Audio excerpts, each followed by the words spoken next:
শুরু করছি বাংলা বলছে। এসআইআর বিতর্কের মধ্যেই এবার বিরোধীদের আটঘাট ভেদে পাল্টা চ্যালেঞ্জের পথে নামলো বিজেপি। আজ দিল্লিতে অনুরাগ ঠাকুর তিনি দীর্ঘ সাংবাদিক বৈঠক করেন, দীর্ঘ প্রেজেন্টেশন তিনি সেখানে দেখান এবং সেখান থেকে সোনিয়া গান্ধী থেকে শুরু করে মমতা বন্দ্যোপাধ্যায়, অভিষেক বন্দ্যোপাধ্যায়, অখিলেশ যাদব, এমকে স্ট্যালিন সবার প্রসঙ্গ তিনি তুলে ধরেন। অভিষেক বন্দ্যোপাধ্যায় ডায়মন্ড হারবার কনস্টিটুয়েন্সি নিয়ে একাধিক প্রশ্ন তোলেন, রায়বেরেলি নিয়ে একাধিক প্রশ্ন তোলেন এবং একই সঙ্গে আমরা দেখেছি যে আজ সকালে অমিত মালভিয়া তিনি পোস্ট করে সোনিয়া গান্ধীর নাগরিকত্ব যেই সময় হয়েছিল কেন সেই সময় নাগরিকত্ব নেওয়া হলো এবং তার অভিযোগ যে ভারতের নাগরিকত্ব নেওয়ার আগেই তার ভোটার লিস্টে নাম উঠেছিল বা সরাসরি সোনিয়া গান্ধীকে নিশানা করলো বিজেপি। অনুরাগ ঠাকুর এই অভিযোগ আরও একবার তার প্রেস কনফারেন্সে ব্যাখ্যা করলেন। এসবের মধ্যেই আজকে আমরা দেখলাম যে রাজ্যের মুখ্য সচিব তিনি দিল্লিতে জাতীয় নির্বাচন কমিশনের দফতরে পৌঁছলেন। আজ 5টায় ডেডলাইন ছিল, তার বেশ খানিকক্ষণ আগেই তিনি পৌঁছেছেন দিল্লিতে। এই সব নিয়ে আমরা আলোচনা করব, শুরুতে চোখ রাখবো প্রতিবেদনে।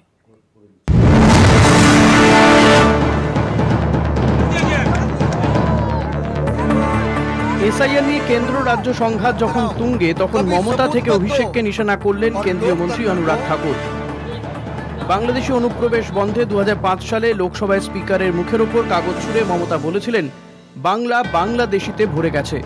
20 বছর পর সেই অনুপ্রবেশ প্রশ্নকে সামনে রেখেই বিজেপির সঙ্গে তাঁর সংঘাত বেঁধেছে। আর তাই মমতার কোন অবস্থান সত্যি তা নিয়ে তীর ছুঁড়েছেন অনুরাগ ঠাকুর।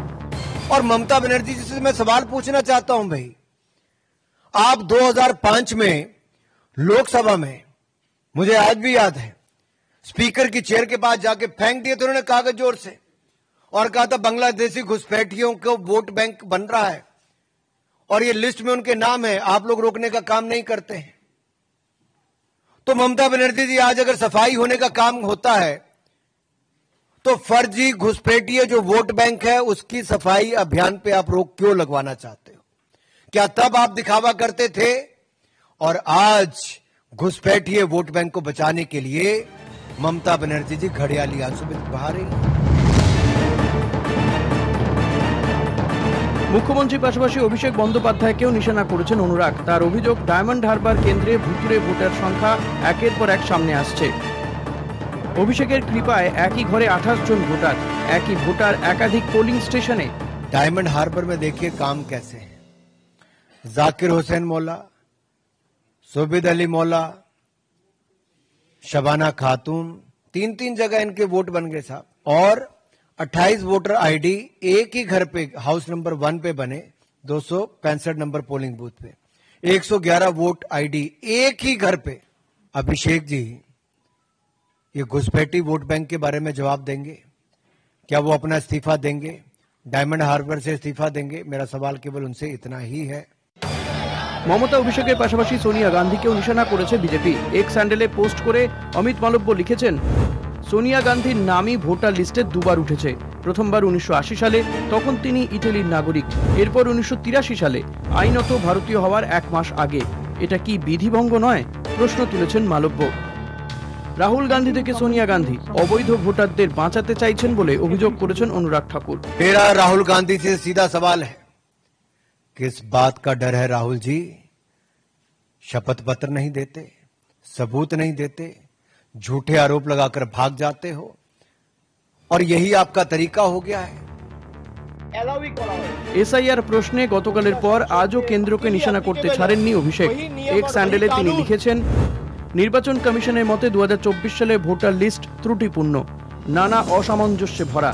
নতুন নির্বাচন কমিশন যদি তাদের দাবি মতো এতটাই দক্ষ হয়, তাহলে সারা দেশে একসঙ্গে এসআইআর চালু করুক। যেসব রাজ্যে ভোট আছে সেখানে শুধু চালু করা ঠিক নয়, ক্রোনোলজি বোঝার চেষ্টা করুন।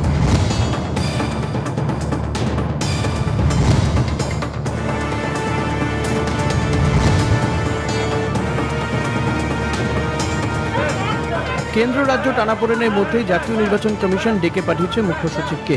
আধিকারিকদের সাসপেনশন বিতর্কে রাজ্যের অবস্থান জানাতে দিল্লি গেছেন মনোজ পান্ত। বাংলা ভাষার অপমান মানছি না, মানব না। ফলে দুতরফের বিবাদ যে তুঙ্গে উঠছে তা ক্রমশ স্পষ্ট হচ্ছে। কলকাতা টিভি।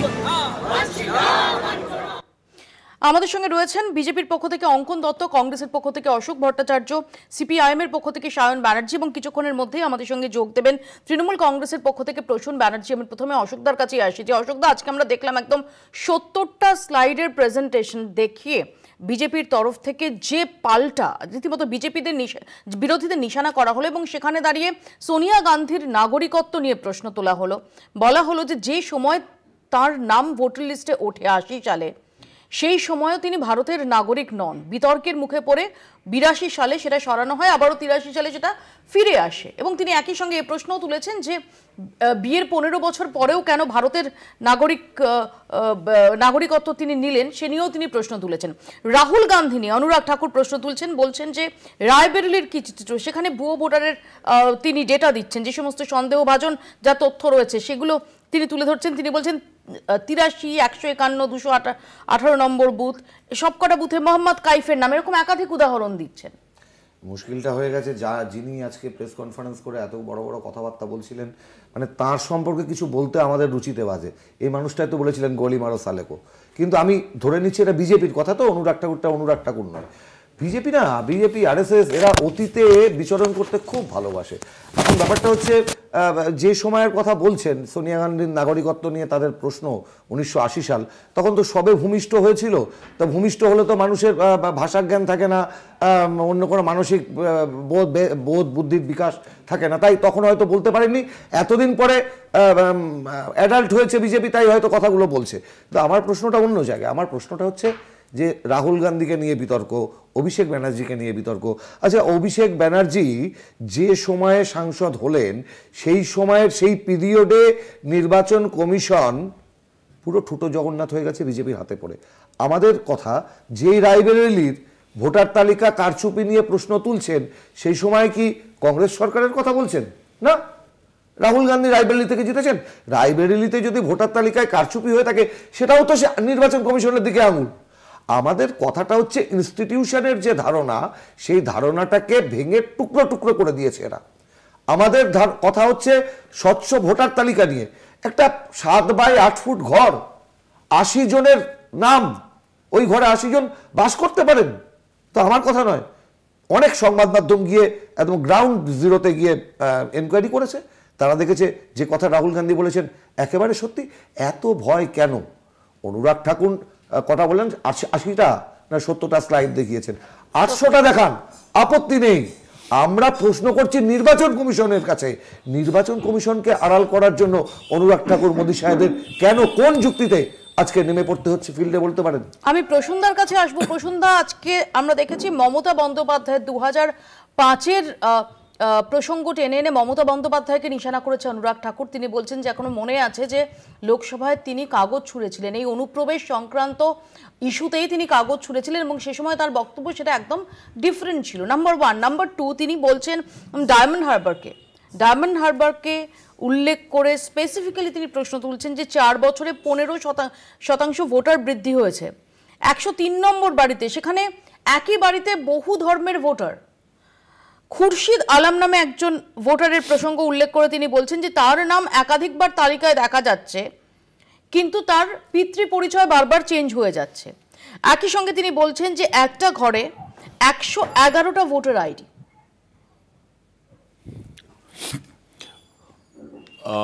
অনুরাগ ঠাকুর মানে যিনি বলেছিলেন যে ওই গলি মারো, ওই স্লোগানটা দিয়েছিলেন, ওনার কথা বলছেন?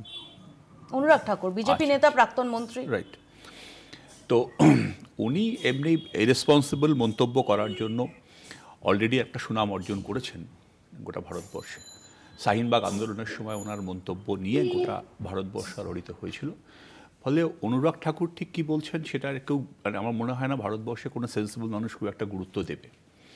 পয়েন্টটা হচ্ছে যে খুব বেসিক ফ্যাক্টসে আসলে election commission of India primary responsible একটা ইলেকশনকে ঠিকঠাক মতো সুষ্ঠুভাবে পরিচালনা করার জন্য। ত্রুটিবিহীন ইলেকশন করানোর দায়িত্বটা কার?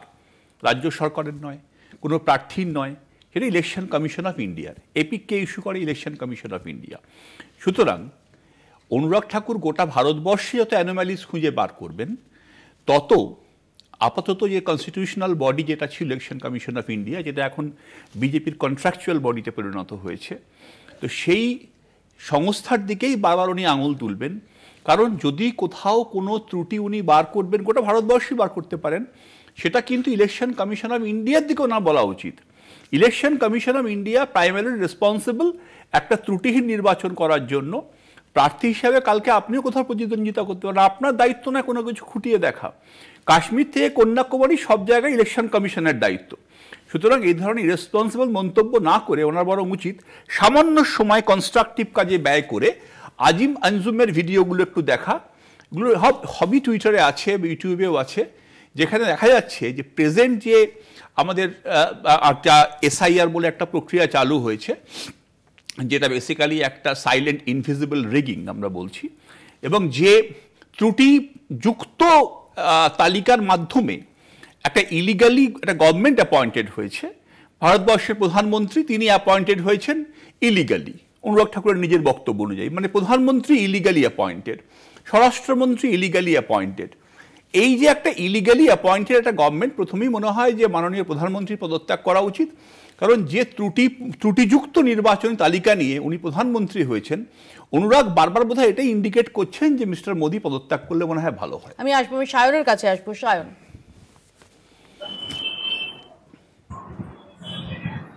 হ্যাঁ মৌপিয়াদি, দেখো প্রথম কথা হচ্ছে এটা তো একটা বিজেপির ট্র্যাডিশন যে পার্লামেন্টের অভ্যন্তরে এতদিন আমরা দেখতাম বিজেপিকে যখনই কোনো কোয়েশ্চেন করা হতো, বিজেপি জওয়াহরলাল নেহরুকে টেনে সেই সময় নেহরু কি করেছিলেন, কি হয়েছিল সেই প্রেসিডেন্ট নিয়ে কাজ চালাতো। আজকে যখন ইলেকশন কমিশনের দিকে একের পর এক প্রশ্ন উঠছে, দেখো রাহুল গান্ধী আমার দলের কেউ নয়, কিন্তু রাহুল গান্ধী ভারতবর্ষের যে পার্লামেন্ট, সেই পার্লামেন্টের বিরোধী দলের নেতা, অপোজিশনের লিডার উনি। এটা একটা সংবিধান স্বীকৃত পদ। তাহলে সংবিধান স্বীকৃত পদে বসে থাকা একজন ব্যক্তি, একটা সাংবিধানিক পদে বসে থাকা একজন ব্যক্তি যখন কিছু কোয়েশ্চেন তুলেছেন, তাহলে ইলেকটোরাল পলিসিতে ট্রান্সপারেন্সির জন্য স্বাভাবিকভাবে সেইগুলোকে অ্যাড্রেস করা উচিত ছিল। সেইটা না করে ঠিক বিজেপি যা করে, বিজেপি ঠিক সেই একই রকমভাবে এখন সোনিয়া গান্ধীকে টেনে নিয়ে এসছে। মৌপিয়াদি, কথা খুব স্পষ্ট, কথা খুব পরিষ্কার। গতকাল সুপ্রিম কোর্টের যে শুনানি ছিল, সেই সুপ্রিম কোর্টের শুনানিতে একটা খুব সুন্দর পর্যবেক্ষণ আদালতের বেরিয়েছে, এবং আদালত কিন্তু এই পয়েন্টটাকে অ্যাড্রেস করবে ভবিষ্যতে। সেটা হচ্ছে এসআইআর করবার ক্ষেত্রে এসআইআর যা করতে চাইছে, এসআইআর যেভাবে করতে চাইছে, যা যা ডকুমেন্টেশন ইত্যাদি বলেছে, এটা কি আদৌ ইলেকশন কমিশন করতে পারে, ইয়েস অর নো? এই কোয়েশ্চেন কিন্তু সুপ্রিম কোর্টে এখন ডিসাইড হবে। 2 নম্বর কথা। 3 নম্বর কথা হচ্ছে ভুয়ো ভোটার তালিকা, ভুয়ো ভোট যদি কারোর থেকে থাকে আমরা তার বিরুদ্ধে, আবার ন্যায্য কোনো মানুষ তার নাম যদি বাদ যায় আমরা তারও বিরুদ্ধে। কিন্তু কথা খুব স্পষ্ট, এই যে এসআইআর করে চেল্লামেল্লি করছে, এর বাদ বাকিও আরো একটি প্রসেস আছে, SRER। এই SRER এর মাধ্যমে মৃত ভোটার, ডেথ ভোটার, ভুয়ো ভোটার, স্থানান্তরিতকরণ হয়ে গেছে সব ভোটারই, সব ভোটারকে বাদ দেওয়া যায়। কিন্তু তুমি যদি খুব স্পষ্টভাবে আমাদের রাজ্যের বিরোধী দলনেতা শুভেন্দু অধিকারীর বক্তব্য শোনো, আসলে এই SIR প্রসঙ্গটাকে কিন্তু বিজেপি একটা হিন্দু মুসলিমের দানা দিতে চাইছে। এর সাথে স্বচ্ছ ভোটার তালিকার কোনো তাগিদ নেই, এর সাথে স্বচ্ছ ভোটার তালিকার কোনো গল্প নেই। তুমি দেখো সেই হিন্দু মুসলিম, সেই রোহিঙ্গা ঘুরে ফিরে একই জায়গায় দিতে চাইছে। তাহলে প্রশ্ন খুব স্পষ্ট, প্রশ্ন খুব পরিষ্কার। মৌপিয়াদি, 1 পয়েন্ট কোয়েশ্চেন, যে ভোটার তালিকায় আমি আজ থেকে 1 বছর আগে ক্যান্ডিডেট ছিলাম, লোকসভার ক্যান্ডিডেট, পরাজিত প্রার্থী, কেউ একজন ভোটে জিতেছেন, তাহলে সেই ভোটার তালিকার মাধ্যমে নির্বাচন হয়েছে। আমি যদি শেষ করি একবার, আমি বলছি সেই ভোটার তালিকার মাধ্যমে আজ থেকে 1 বছর আগে নির্বাচন হয়েছে।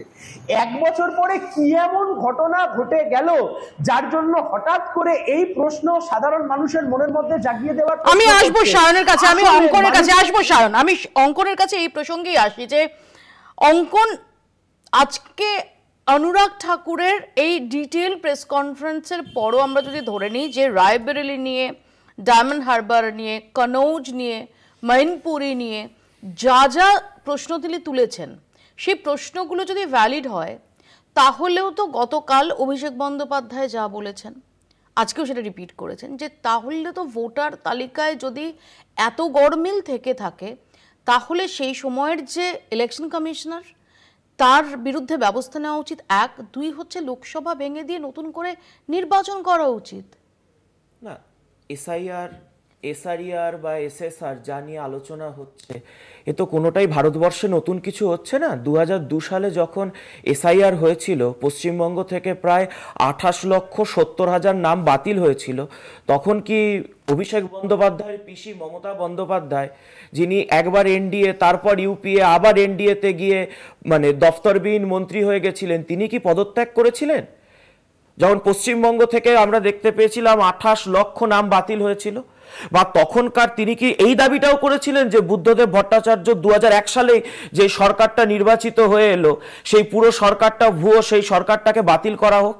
এটা তো করা হয়নি। বা তারও আগে যখন আমরা এসআইআর হয়েছিল 1987 সালে, তার আগে যে সরকারগুলো হয়েছিল সেইগুলোতে কেউ কি বলেছিল যে শিশু সুলভ এরকম দাবি করেছিল যে তার মানে 84 সালের পুরো যে 404টে আসন পেয়েছিল রাজীব গান্ধী সেটা পুরো ভুল, এটাকে পুরো বাতিল করে দেওয়া হোক? বিজেপির কোনো নেতা, কমিউনিস্ট পার্টির কোনো নেতা কি তখন সেটাই বলেছিল? এটা তো কন্টিনিউয়াস প্রসেস, সংশোধন হবে। এই সংশোধনের আপত্তি কি? দেখুন, আজকে কিন্তু যখন যারা রাজ্য সরকারের পক্ষ রাখছিলেন সুপ্রিম কোর্টে, তো কল্যাণ বন্দ্যোপাধ্যায় এবং অভিষেক মনু সিংভি দুজনের খুব ইন্টারেস্টিং কিন্তু তাদের যুক্তি ছিল যে আপনারা করুন, এই রাজ্যে এসআইআর করুন, জানুয়ারি অবধি সময় দিন। আমার কথা হচ্ছে যদি এই অগাস্ট সেপ্টেম্বরে এসআইআর হয় তাহলে খুব খারাপ, যদি জানুয়ারি মাসে 2026 হয় তাহলে এসআইআরটা তখন স্বাগতযোগ্য। কেন?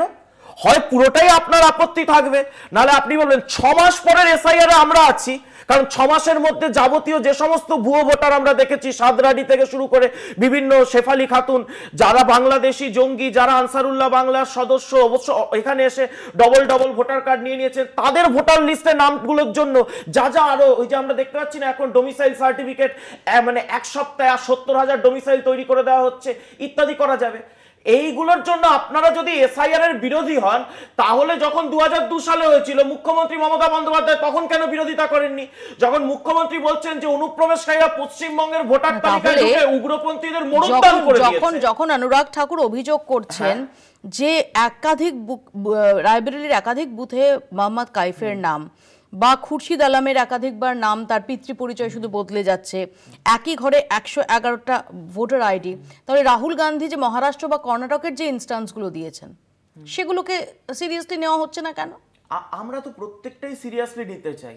আমরা তো দেশের বিরোধী দলনেতা রাহুল গান্ধীর বক্তব্যকে সিরিয়াসলি নিতে চাই।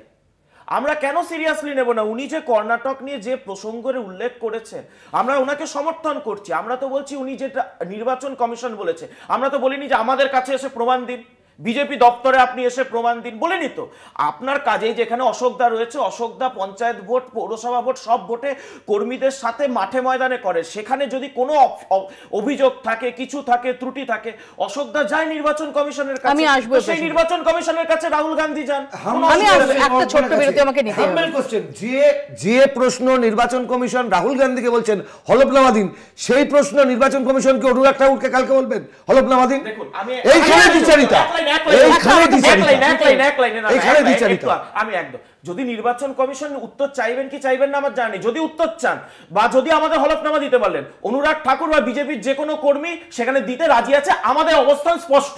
ছোট্ট একটা বিরতি নেব, ছোট্ট একটা বিরতির পরে প্রসঙ্গে আলোচনায় ফিরছি। এর পাশাপাশি আমরা এই মুহূর্তে তাকিয়ে রয়েছি দিল্লির দিকেও, কারণ সেখানে জাতীয় নির্বাচন কমিশনের অফিসে মনোজ পন্ত আজকে পৌঁছে যান, রাজ্যের মুখ্য সচিব। সেখান থেকে কোনো আপডেট আসে কিনা। আপাতত ছোট্ট একটা বিরতির পর ফিরছি, দেখতে থাকুন বাংলা বলছে। বিহারের পর বাংলাতেও হচ্ছে এসআইআর। জাতীয় নির্বাচন কমিশনের কাছ থেকে এ ব্যাপারে রাজ্যের কাছে চিঠি এসেছে। আজ সুপ্রিম কোর্টে শুনানি চলাকালীন একথা জানিয়েছেন আইনজীবী। দেখুন, পশ্চিমবঙ্গে শুরু হতে চলেছে এসআইআর বা বিশেষ নিবিড় সমীক্ষা। এ নিয়ে চিঠিও এসে গেছে নবান্নে। 8ই অগস্ট রাজ্যকে এই মর্মে চিঠি পাঠিয়েছে জাতীয় নির্বাচন কমিশন। আজ সুপ্রিম কোর্টে এসআইআর নিয়ে যখন শুনানি চলছিল তখন বিষয়টি সামনে আসে। বিচারপতি সূর্যকান্ত বলেন, বেঙ্গলে তো এখনো এসআইআর হয়নি। তখন আইনজীবী গোপাল শঙ্করায়ন জানান, পশ্চিমবঙ্গেও এসআইআর শুরু করার জন্য রাজ্যকে জানিয়েছে কমিশন। রাজ্যের সঙ্গে আলোচনা ছাড়াই এমনটা কি শুরু করতে পারে কমিশন? এই সওয়াল জবাবের সময় জানা যায় পশ্চিমবঙ্গেও নিশ্চিতভাবে এসআইআর চালু হতে চলেছে। এদিন অভিষেক মনু সিংভি বলেন, গত লোকসভা ভোটে যাদের নাম ছিল এখন তাদের অনেকের নাম বাদ গিয়েছে। কেন গিয়েছে? কমিশন কি পদ্ধতিতে তাদের নাম বাদ দিতে পারে? বিচারপতি জয়মাল্য বাগচি তখন জানান, আধার কেন গ্রহণ করা হবে না তার বিপক্ষে যুক্তি আমরা বুঝতে পেরেছি। যেসব নথি কমিশন চাইছে তা ভোটার বান্ধব, কেউ যদি বলতো ওই 11টি নথির সব চাই, তা ভোটার বিরোধী হতো। কিন্তু এখানে বলা হয়েছে 11টির মধ্যে যে কোনো একটি দেওয়ার কথা, আপত্তি কোথায়? পাল্টা যুক্তি দেন অভিষেক মানু সিংভি। কিন্তু আজকে শুনানি পর্ব শেষ হয়নি, আগামীকালও তা চলবে। আদালতে এই সওয়াল জবাবের মধ্যেই রাজনৈতিক চাপানুতর চলছেই। বিজেপি নেতা রাহুল সিনহার মতে ভোটার তালিকা সংশোধনের ভয়ে ছটফট করছে তৃণমূল। ভোটার তালিকা সংশোধনের ভয়ে তৃণমূল কংগ্রেস বাঁচার জন্য এমন ছটফট শুরু করেছে যে আপনারা লক্ষ্য করেছেন, শেষে বাংলা ভাষা, বাঙালি ইত্যাদিকে হাতিয়ার করে বাঁচতে চাইছে। যদিও এসআইআর এর বিরুদ্ধে প্রতিবাদে আজই পথে নামেন অধীর চৌধুরী।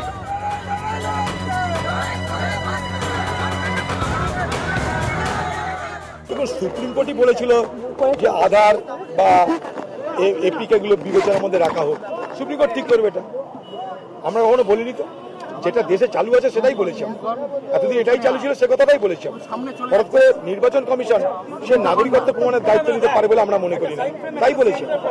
তার পরিণাম ভারতবর্ষের মানুষকে ভুগতে হচ্ছে, তাই আমাদের কনসার্ন, তাই আমরা প্রতিবাদ করি। এসআইআর নিয়ে এই দড়ি টানাটানির মধ্যে নির্দিষ্ট হয়ে গেছে রাজ্যে বিশেষ নিবিড় সমীক্ষা। তবে সেটা অগস্টের শেষে না সেপ্টেম্বরের শুরুতে শুরু হবে তা এখনো স্পষ্ট নয়। কলকাতা টিভি। অঙ্কন, আজকে আইনজীবী জানিয়েছেন যে 8ই অগস্ট চিঠি এসে গেছে রাজ্যের কাছে, যেখানে এসআইআর এর কথা বলা হয়েছে, যেটা থেকে আমরাও জানলাম যে একটা চিঠি এসে পৌঁছেছে এবং যেখানে প্রশ্ন তোলা হয়েছে আইনজীবীর তরফ থেকে যে রাজ্যকে না জানিয়ে অন্ধকারে রেখে এরকম একতরফাভাবে একটা সিদ্ধান্ত হতে পারে। একতরফা কোন সিদ্ধান্ত হয়েছে? একতরফা সিদ্ধান্ত কখনোই কোনোটাই হয় না। এটা রাজ্য সরকারের মানে বরাবরের এটা অজুহাত যে আমাদেরকে কিছু জানানো হয়নি। আমি বললাম না, কল্যাণ বন্দ্যোপাধ্যায়ের যুক্তি কি হচ্ছে, সুপ্রিম কোর্টে গিয়ে 6 মাস পর এসআইআর করুন, আগস্ট সেপ্টেম্বরে এসআইআর করবেন না। আপনাদের অসুবিধাটা কোথায়? ভোটার তালিকায় সংশোধন এলে মুখ্যমন্ত্রী তো বলেছিলেন, মুখ্যমন্ত্রী তো তৃণমূলের নেতা মন্ত্রীদের মানে ফিরহাদ হাকিমকে আমরা দেখেছিলাম ভোটার তালিকা নিয়ে বাড়ি বাড়ি যেতে, এখানে মৃত ভোটার আছে কিনা, এখানে ভুয়ো ভোটার আছে কিনা। এইটা যদি এখন ইলেকশন কমিশন অফ ইন্ডিয়া করে, আপনাদের তো স্বাগত জানানো উচিত। মুখ্যমন্ত্রীর তো এই বছরের ফেব্রুয়ারি মার্চে দাবি ছিল পশ্চিমবঙ্গের ভুয়ো ভোটার ঢুকিয়ে দিয়েছে, পশ্চিমবঙ্গের ভোট শতাংশ বদলে যাচ্ছে, ভোটারদের চরিত্র বদলে যাচ্ছে, সবাইকে রুখে দাঁড়াতে হবে। একসাথে স্বাগত জানান, রুখে দাঁড়ান। আমরাও তো বলছি আপনাদের তো সব দেখুন, বিজেপির বুথ এজেন্ট নেই, রাজ্য জুড়ে সিপিএম নেই, কংগ্রেস নেই, শুধুই তো তৃণমূল। তৃণমূলের দাবিতে একাই বুথের রাজনীতি একাই তৃণমূল করে। তো যখন আপনারাই বুথের রাজনীতি করে, সব বিএলএ দিতে পারবেন আপনারা, বুথ লেভেল এজেন্ট থাকবে আপনাদের। আপনাদের আপত্তি বা ভয়টা কোথায়? মৃত ভোটারগুলো বাদ চলে যাবে। ওই যে দ্বিজেন বাবুকে আমরা দেখেছিলাম সল্টলেকে মারা যাওয়ার 4 বছর পরে সে ভোটটা দিয়ে গেছিলেন পৌরসভা ভোটে, ওরকম ভোটারগুলোকে আপনারা রেখে দেবেন? কলকাতা কর্পোরেশনে 40,000 মৃত ভোটার রয়েছে, সেগুলোকে রেখে দেবেন? এটা খুব ইন্টারেস্টিং। সমস্ত পার্টি তাদের বক্তব্য হচ্ছে তারা সবাই ফ্রি অ্যান্ড ফেয়ার ভোট চান এবং যে কারণেই ভোটার লিস্ট তাতে সেটা নিখুঁত থাকার ব্যাপারে সবাই সওয়াল করছেন। অথচ ফ্যালাসিটা এখানেই। তাহলে এসআইআর নিয়ে এত আপত্তির জায়গা কোথায়? এবং যখন বিহারে নির্বাচন কমিশন যেটা বলছে যে বিহারে 1 অগস্ট খসড়া তালিকা প্রকাশ হয়েছে, আজকে 13 অগস্ট, এখনো পর্যন্ত কোনো আপত্তি, কোনো অবজেকশন জমা পড়েনি। প্রথম কথা হচ্ছে যে অনেক সময় একটা গুলিয়ে দেওয়ার প্রক্রিয়া চলছে যে আগেও তো এসআইআর হয়েছে, আগেও তো এসআইআর হয়েছে। অবগতির জন্য জানাই, আগে যে এসআইআর হয়েছে তাতে ইনিউমারেশন ফর্ম ফিল আপের প্রক্রিয়াটাই ছিল না। এই সূক্ষ্ম স্যালিয়েন্ট পয়েন্টটাকে ডেলিবারেটলি অমিট করা হচ্ছে। ওনাসটা ফেলে দেওয়া হয়েছে নাগরিকত্ব প্রমাণের সেই লোকটির ঘাড়ে যে লোকটি দিন আনে দিন খায়, আদিবাসী মানুষ, প্রান্তিক মানুষ, সংখ্যালঘু মানুষ, তাদেরকে বাধ্য করো কি করতে না, একটা খুব শর্ট ডিউরেশন দাও, মিশন ইম্পসিবল করে তোলো বিষয়টাকে, করে তুলে তাদের মধ্যে যদি তারা কেউ দিতে না পারে তাকে কেটে বাদ দিয়ে দাও।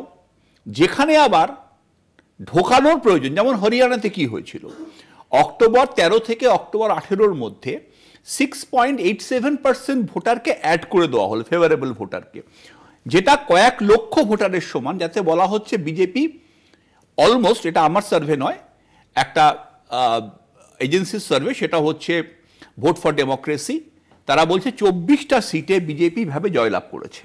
ঠিক আছে। দ্বিতীয় কথা হচ্ছে, গতকাল সত্যেন্দ্র যাদব, একজন পলিটিক্যাল অ্যাক্টিভিস্ট, তিনি যোগেন্দ্র যাদব তিনি পৌঁছে গেছিলেন সুপ্রিম কোর্টে দুজন মৃত ভোটারকে নিয়ে। সে মৃত ভোটারদেরকে উনি কোথাও সেন্সেশনালাইজ করেননি, উনি পরিষ্কার মহামান্য আদালতের সামনে হাজির করে বলছেন এই হচ্ছে আপনার অ্যাকিউরেসি বা এই হচ্ছে আপনার নিখুঁত প্রক্রিয়া, যে প্রক্রিয়ার মাধ্যমে আপনি একটা দেশের গণতন্ত্রকে ঠিক করছেন, যে প্রক্রিয়ার মাধ্যমে। অঙ্কনরা বলছে যে আপনাদের এখানেও মৃত ভোটার এসে ভোট দিয়ে যায়। দাঁড়ান, আমি আসছি সেখানেই। পয়েন্টটা হচ্ছে যে সেই মানুষগুলোকে ডিক্লেয়ার করা, আপনি উল্টোটা বললেন, সেই মানুষগুলোকে দেখানো হয়েছে মৃত ভোটার বলে তাদের নামটা বাদ দেওয়া হয়েছে। উনি তাদেরকে হাজির করে দেখাচ্ছেন লোকগুলো মরে নাই, শুধু বিজেপির ভোটার নয়। তৃতীয় অস্বচ্ছতার কথা তুলে ধরি, সুপ্রিম কোর্ট নিজেও বিস্ময় প্রকাশ করেছে যে প্রথম কথা, এত টেকনোলজি যেখানে এগিয়ে গেছে আজ পর্যন্ত ভোটার তালিকা ডিজিটাইজ করা যায়নি বা পাবলিশড হয়নি, ডিজিটাইজ করলো। দুই, সব থেকে ইম্পর্টেন্ট, আপনার ধরুন আপনার আমার ওনার বা ওনার যে কারোর নাম কমিশন বাদ দিয়েছে, 65 লক্ষ লোককে বাদ দিয়েছে, 35 লক্ষ মহিলা, 21 লক্ষ হচ্ছে পুরুষ। বলা হচ্ছে আপনি কেন বাদ দিলেন জানাবেন তো, আইনের বেশ কার্ডিনাল প্রিন্সিপাল কি, আপনি অপরাধটা কি করেছেন জানানো হবে তো। না, আমি আপনাকে জানাতে বাধ্য নই। এখানেই তৈরি হয়েছে ট্রাস্ট ডেফিসিট। কি লুকোচ্ছেন কার্পেটের তলায়? আপনি জানিয়ে দিন না 65 লাখ কেন, আপনি যত খুশি বাদ দিতে পারেন। আপনাকে তো একটা স্পিকিং অর্ডার দিতে হবে যে আমি এই কারণে এনাকে বাদ দিয়েছি বা এই নামটাকে বাদ দিয়েছি। যখনই আপনি কারণ না দর্শে বলবেন, একটা সংখ্যা দিয়ে দেবেন 35 লাখ, তখন প্রশ্নচিহ্ন উঠবেই যে আপনি সাংবিধানিক দপ্তর থেকে, কনস্টিটিউশনাল দপ্তর থেকে কন্ট্রাকচুয়ালে পরিণত হয়েছেন। কন্ট্রাকচুয়াল কর্মীরা ঠিক যেভাবে কাজ করে ঠিক সেভাবেই আপনি কাজ করছেন। আমি বলি, আমি পঞ্চায়েত ভোটের সময়, অশোকদাও জানে, পঞ্চায়েত ভোটের সময় ব্যারাকপুর মহকুমার অন্তর্গত যে মানে পঞ্চায়েতগুলো ছিল, শিউলি পঞ্চায়েত বলুন কিংবা বিলকান্দা পঞ্চায়েত বলুন, সেই সময় বিলকান্দা পঞ্চায়েতে যে অঞ্চলটায় তৃণমূল ঐতিহাসিকভাবে দুর্বল, ওখানে হয় বিজেপি যেতে নয় সিপিএম যেতে, এরকম, সেখানে প্রায় 1800 ভোটারকে মৃত ভোটার বলে দেওয়া হয়েছিল। আমরা কিন্তু এসে হল্লা করিনি, বিধানসভার সামনে শুভেন্দু অধিকারী এসে হল্লা করেননি। আমরা যারা ওখানে কাজ করছিলাম, দলীয় কর্মী ছিলাম, আমরা নিয়ে গিয়ে বিএলএদের সাথে নিয়ে আমরা বলেছি যে দেখুন এরা মৃত বলে ঘোষণা করে দেওয়া হয়েছে, এরা জীবিত। ওখানে সংশোধন ছিল, সংশোধন হয়ে গেছে, তারা সবাই ভোট দিতে পেরেছে। এটাই তো সুপ্রিম কোর্টও বলেছে আজকে যে আপনাদের সংশোধন, ওই যে যোগেন্দ্র যাদবের কথা বলা হলো, যোগেন্দ্র যাদবকে একই উপদেশ দিয়েছেন, আপনি কি ওনাদের সংশোধনী ফর্মটা ভরে দিয়েছেন? তা না করে শুধুমাত্র পলিটিক্যাল ন্যারেটিভ, রাজনীতির গরমের জন্য এই কাজগুলো তো করে লাভ নেই। আজকেও এসআইআর নিয়ে একটাই কথা সুপ্রিম কোর্ট বলেছেন, SIR is in voters interest.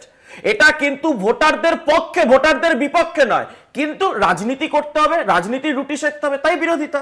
আমি যে কথাটা বলতে চাইছি, যোগেন্দ্র যাদবের কথা তো সবাই জেনেছেন, একদম নাম ধরে ধরে বলছি। রামকিবাল রে, হরেন্দ্র রে, লালমণি দেবী, ভাসিয়া দেবী, ললিত দেবী, পূর্ণম কুমারী এবং মুনারা কুমারী,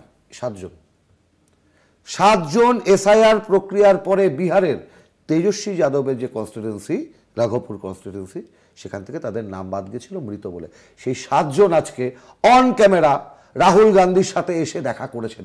আমি বলছি এসআইআর প্রক্রিয়ার পরের কথা মৌপিয়া, প্রশ্নটা শুধু নির্বাচন ব্যবস্থা। একটু বিরত করছি, আমরা এই মুহূর্তে একটা আপডেট পাচ্ছি, যেটা জানা যাচ্ছে যে আজকে মুখ্য সচিব মনোজ পান্ত তিনি যে জাতীয় নির্বাচন কমিশনে গিয়েছিলেন,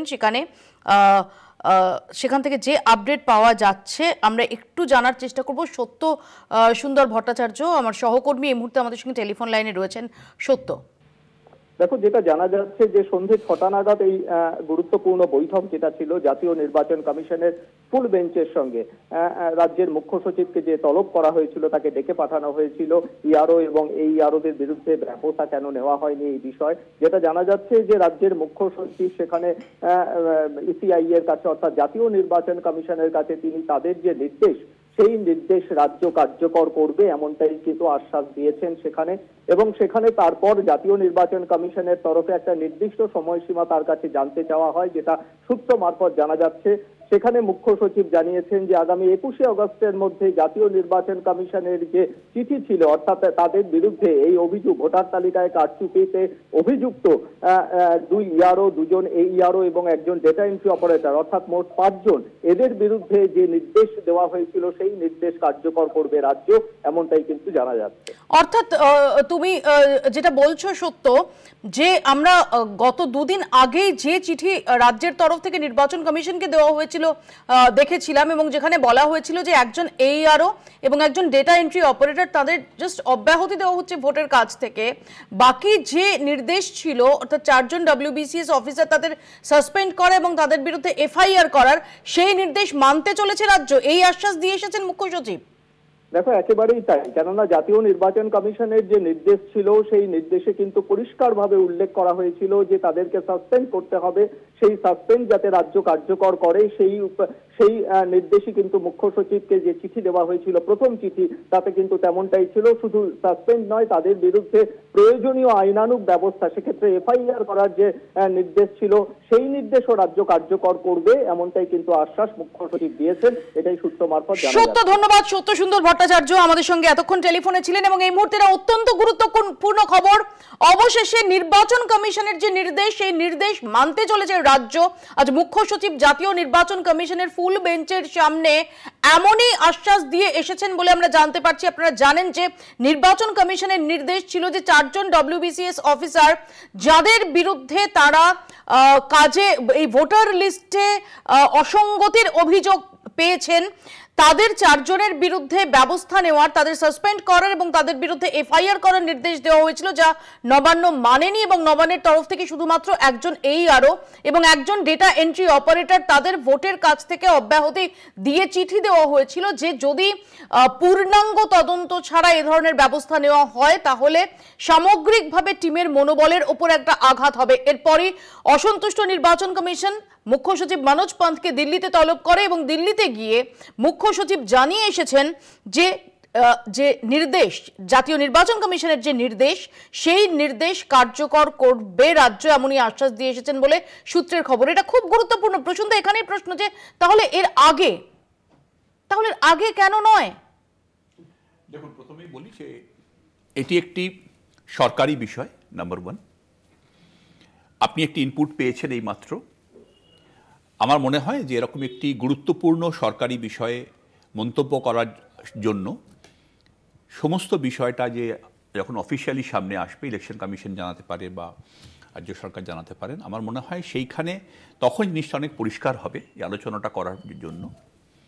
আপাতত আমরা শুধু এটুকু বলতে পারি, আমি এই প্রসঙ্গের সাথে কানেক্টেড কিন্তু প্রসঙ্গ থেকে সামান্য বেরিয়ে গিয়ে বলছি যে নির্বাচন কমিশন তার যে ওভারঅল হাই হ্যান্ডেডনেস দেখাচ্ছে, অ্যারোগ্যান্স দেখানো শুরু করেছে।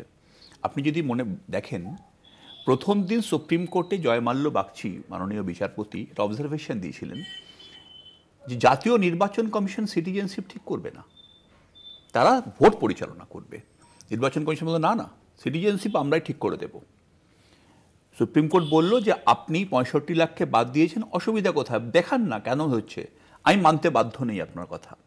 একটা overall arrogance election commission of India দেখাচ্ছে ডেমোক্রেসির পক্ষে খুব। প্রথমত অঙ্কন, আমি এই রিয়াকশনটা নেব যে আমরা যেটা সূত্র মারফত খবর পাচ্ছি এখনো পর্যন্ত যে রাজ্য এই নির্দেশ কার্যকর করতে চলেছে। দ্বিতীয়ত যেটা, তাহলে কি এই অ্যারোগ্যান্স, কোথাও এই অ্যারোগ্যান্সের সামনেই চুট নরম করতে হলো রাজ্যকে? না, অ্যারোগ্যান্সটা কোথায় দেখতে পাচ্ছেন? যেটা মানে কেন্দ্রীয় নির্বাচন কমিশন বলেছে সেটাই তো নিয়ম সিদ্ধ, সেটাই তো আইনানুগ। আপনি যদি অপরাধ করেন এবং ডিজিটালি তাদের এভিডেন্স রয়েছে আজকে নির্বাচন কমিশনের কাছে, প্রশ্ন আছে যে গোটাটা করা হচ্ছে তো স্বচ্ছতার জন্য। একেবারে এক সেকেন্ড, স্বচ্ছতার জন্য, তো স্বচ্ছতার জন্য যদি করা হয় তাহলে যে 65 লক্ষ মানুষের নাম বাদ গেছে সেই তালিকা প্রকাশ করতে প্রবলেম কি? না, আমি স্বচ্ছতাই যদি অবজেক্টিভ হয়, আমি এই কথাটাই বলছি।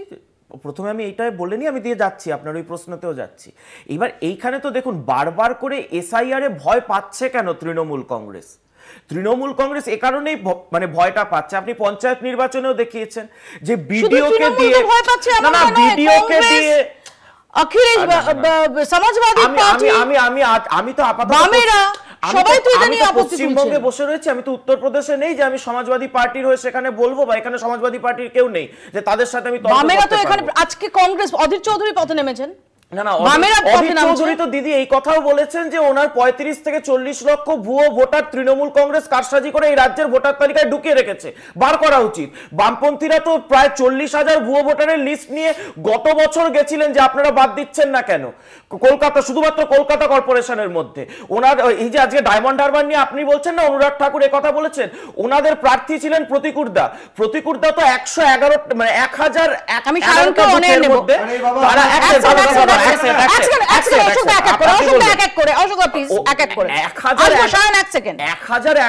বুথে রিপোলিং তো সিপিএম প্রতিনিধিও চেয়েছিলেন যে সেখানে ফেক ভোটিং হয়েছে। এবার আমার কথা হচ্ছে হলো এই যে সরকারি কর্মচারীদেরকে ব্যবহার করে তৃণমূল কংগ্রেস যে ছাপ্পার সাম্রাজ্য পশ্চিমবঙ্গে তৈরি করেছে এবং যে ভুয়ো ভোটার ঢুকিয়েছে সেগুলোকে নিয়ে তো তৃণমূল কংগ্রেস ভয় রয়েছে।